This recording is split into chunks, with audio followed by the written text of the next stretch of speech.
Me voy a saludar ahora a Pablo Kornblum, uno de los especialistas del CAE que cada tanto consultamos por cuestiones internacionales, y por supuesto que lo que más nos preocupa en este momento es lo que está pasando en Brasil, lugar en donde el Tribunal Superior Federal de Justicia ha dado luz verde para la encarcelación del expresidente Lula da Silva, no solo expresidente, el favorito en las próximas elecciones brasileñas. Pablo, gracias por tu tiempo, ¿cómo estás?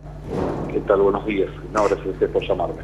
¿Qué tenemos que tener en cuenta para comprender lo que está pasando en Brasil? Se dice que es víctima Lula de una persecución judicial, política, que incluso no hay pruebas contundentes para que la justicia llegue a este fallo, ¿no? A una condena.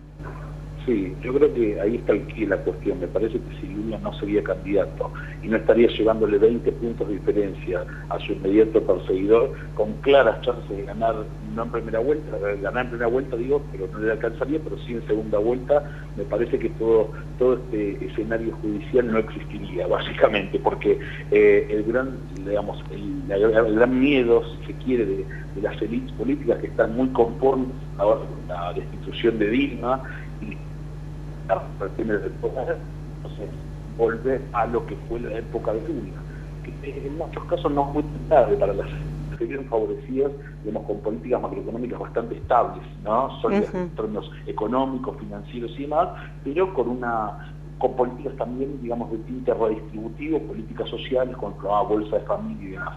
Pero evidentemente, digamos, obviamente siempre es mejor, digamos, hay pujas de intereses permanentes y el statu quo actual es mejor sin Lula que con Lula para estas élites, por lo tanto han hecho fuerza desde de vastos sectores, como son por ejemplo el Poder Judicial, el Poder Mediático, las élites militares, para, digamos, hacer fuerza y que se dé este veredicto y sobre todo que no pueda ser candidato a presidente de las próximas elecciones de octubre. Una fuerte presión militar, ¿no? Incluso anunciando que podría haber derramamiento de sangre si la justicia finalmente optaba por no encarcelar a Lula.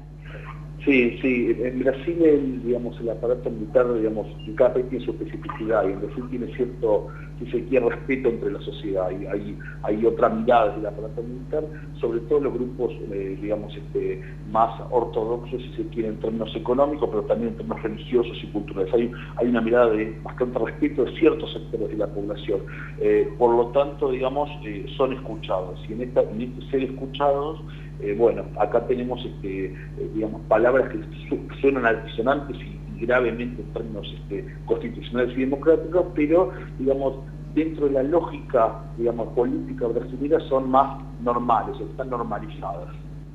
Ajá.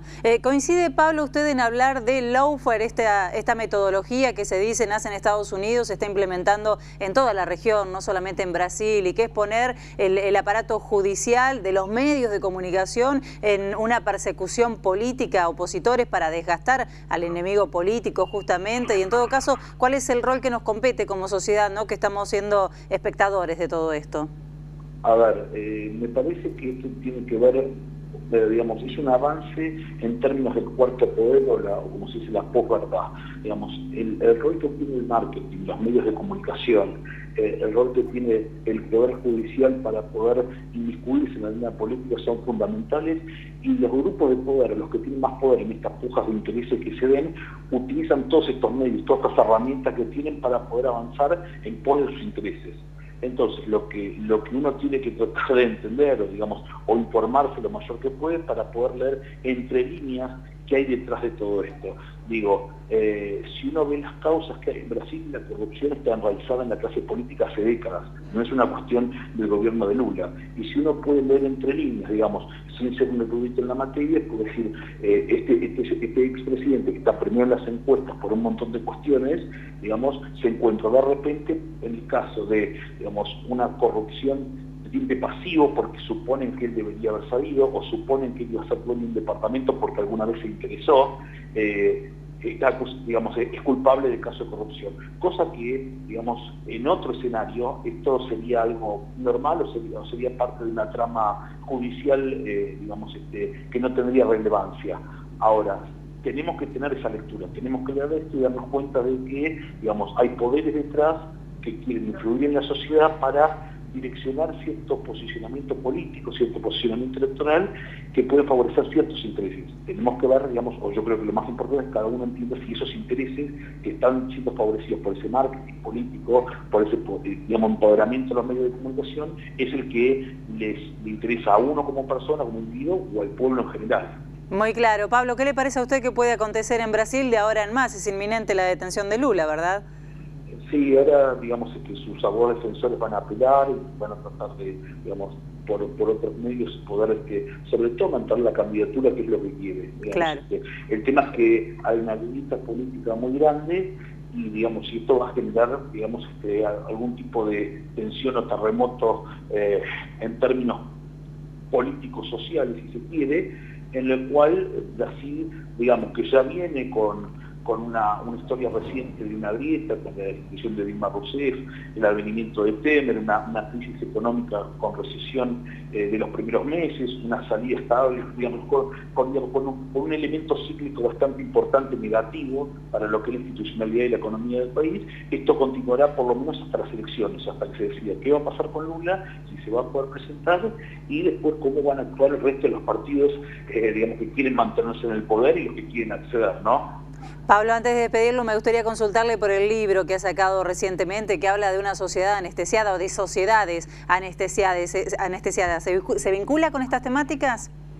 Sí, digamos, el libro que he publicado el mes pasado, que se llama La sociedad anestesiada, el sistema económico global bajo la óptica ciudadana, justamente tiene que ver con una de las preguntas que me hizo, es cómo percibimos nosotros como ciudadanos lo que está pasando en el sistema. Yo me refiero al sistema económico global, dónde estamos posicionados, pero también el rol de los medios, el rol del Poder Judicial, cuáles son los intereses que nos afectan, cómo se manejan los estados y los diferentes grupos políticos para acceder al poder y a la riqueza que tienen los pueblos. Entonces, me parece que, digamos, lo interesante del libro, creo yo, es, bueno, que nos dé una perspectiva amplia de cómo funciona el sistema y mostrarnos dónde estamos parados y las importancias de entender, de comprender y poder hacer una lectura crítica de la situación para poder tomar las mejores decisiones a la hora de expresar nuestro voto. Iremos a buscarlo. Pablo Cornu, como siempre, muy amable. Gracias. Lo despedimos desde el canal de la Cooperativa de Santa Rosa La Pampa. Gracias a ustedes, buenos días. Hasta luego. Estamos escuchando a este profesional del Centro Argentino de Estudios Internacionales analizando la realidad hoy en Brasil y en la región, porque estos casos, como él decía, de persecución política, de poner la maquinaria de los medios de comunicación, lo judicial y lo político detrás de un candidato, bueno, no pasa solamente en Brasil. Vamos a hacer una pausa más, enseguida venimos con más información aquí en CPE Mediodía.